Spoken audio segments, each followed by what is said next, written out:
We're going to go through a banded shoulder external rotation eccentric stretch in the sleeper position. So what I've done is I've got a band, I've attached it to the bottom of the post. The type of band you use in terms of how much resistance will be one way you can control the intensity of this exercise.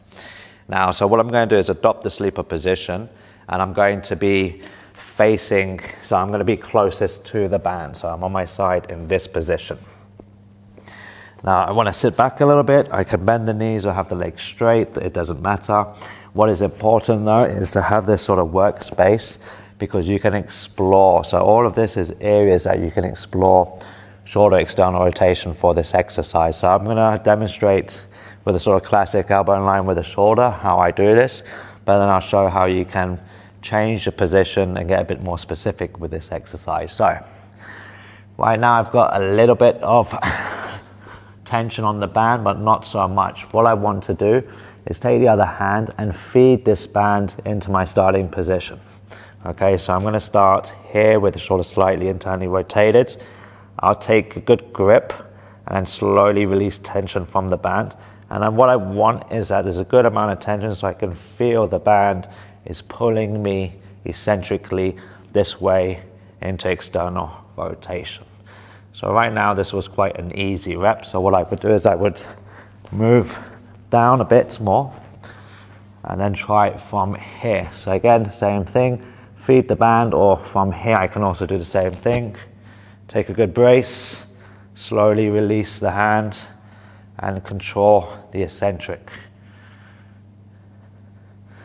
Okay, and then as I mentioned, we can get quite specific in challenging the shoulder joint in different angles. So one thing I can do is move this elbow further down, try from here, and it will change how this shoulder joint is being loaded, how that line of tension feels as I go through the motion.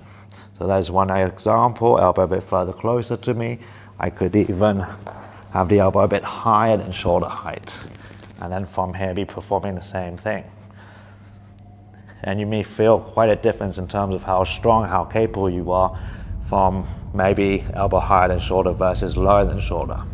So take your time, be mindful to move slow so you can keep tension in that shoulder joint as well.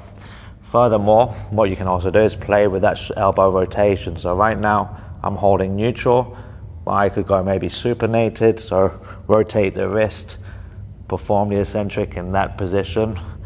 I could see how it feels to even hold pronation and perform the eccentric there. All these variables will change how it feels in terms of how you're loading that shoulder joint as you go through the motion.